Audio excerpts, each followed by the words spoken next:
Hello, welcome to Veni's kitchen.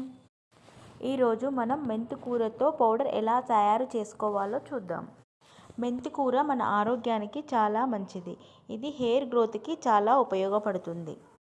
మెంతి కూరని శుభ్రంగా కడిగి ఒక క్లాత్ పైన తడి లేకుండా ఆరబెట్టుకోవాలి.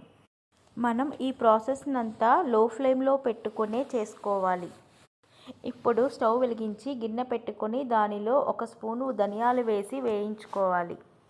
ఇవి కొద్దిగా వేగిన తర్వాత దీనిలో మినప్పప్పు కూడా వేసుకొని వేయించాలి. మినప్పప్పు కొద్దిగా వేగిన తర్వాత దీనిలో శనగపప్పును కూడా వేసి వేయించాలి.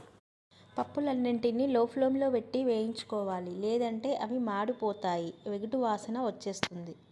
పప్పులన్నింటినీ రంగు మారేంత వరకు వేయించుకోవాలి. ఈ విధంగా పప్పులన్నీ వేగిపోయినవి. ఇప్పుడు దీనిలో పంప్కిన్ సీడ్స్, వాటర్మిలన్ సీడ్స్ కూడా వేసి వేయించాలి. ఇలా సీడ్స్ వేసిన తర్వాత 1 సెకండ్ పాటు వేగిన తర్వాత వాటిలో నువ్వులు, ఫ్లాక్స్ సీడ్స్ వేసి అవి చిటపటమనేంత వరకు వేయించాలి. ఇలా వేగిన తర్వాత వీటిని తీసి పక్కన పెట్టుకోవాలి. తర్వాత అదే ప్యాన్లో ఎండుమిర్చిని వేసి వేయించుకోవాలి. ఇలా వేగిన తర్వాత వాటిని కూడా తీసి పక్కన పెట్టుకోవాలి.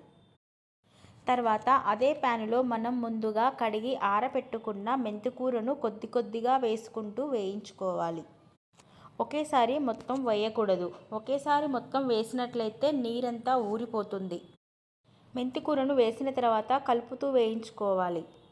మెంతికూరను వేయించుకునేటప్పుడు ఫ్లేమ్ని లో టు హైలో పెట్టుకుంటూ వేయించుకోవాలి. అప్పుడే మనకు మెంతికూర బాగా వేగుతుంది.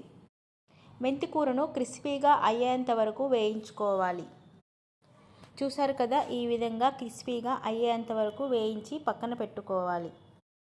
ఇక్కడ మెంతికూరను నేను 2 సార్లుగా కొద్ది కొద్దిగా వేసుకొని వేయించుకున్నాను. మెంతికూర వేయించేటప్పుడు కొద్దిగా టైం తీసుకుంటుంది. మనం ఆకులను వేయించేటప్పుడు కొద్దిగా ఓపికతోటి వేయించుకోవాలి. ఇది కలుపుతూనే వేయించుకోవాలి, లేదంటే ముద్దలు ముద్దలుగా దగ్గరకు వచ్చేస్తుంది. ఇప్పుడు మెంతికూర బాగా క్రిస్పీగా వేగిపోయింది. దీనిని తీసి పక్కన పెట్టుకోవాలి. ఇప్పుడు ఇవి బాగా చల్లారిపోయినవి. ఇప్పుడు మనం మిక్సీ జారు తీసుకొని దానిలో ముందుగా మనం వేయించుకున్న పప్పులను, ఎండుమిర్చిని వేసి జీలకర్ర, ఉప్పును వేసి ఒకసారి గ్రైండ్ చేసుకోవాలి. ఇలా గ్రైండ్ చేసిన తర్వాత దీనిలో వెల్లుల్లి రెబ్బలను తొక్క తీయకుండానే వేసుకోవాలి.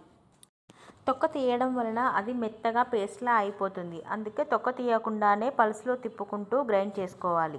ఇలా గ్రైండ్ చేసిన తర్వాత దీనిలో మనం ముందుగా వేయించి పెట్టుకున్న మెంతికూరను వేసి పల్స్లోనే ఆన్ ఆఫ్ చేసుకుంటూ గ్రైండ్ చేసుకోవాలి. ఇలా పల్స్లోనే చేసుకోవడం వలన పొడి అనేది పొడి పొడిగా వస్తుంది, లేదంటే ముద్ద ముద్దగా అయిపోతుంది. అంతేనండి, మెంతికూర పొడి రెడీ అయిపోయింది. చూసారా ఎంత పొడి పొడిగా వచ్చిందో. ఇప్పుడు దీనిని ఒక ఎయిర్ టైట్ కంటైనర్లో స్టోర్ చేసుకోవాలి. ఈ పొడిని అన్నంలో 1 స్పూన్ వేసుకొని నెయ్యి వేసుకొని రోజుకు 1 ముద్ద అయినా తినాలి. ఈ పొడిని రోజు మనం వండుకునే కూరలో కూడా 1 స్పూన్ వేసుకుంటే చాలా రుచిగా ఉంటుంది. Thank you for watching video. ఈ వీడియో మీకు నచ్చినట్లయితే లైక్ చేయండి, షేర్ చేయండి, సబ్స్క్రైబ్ చేసుకోండి.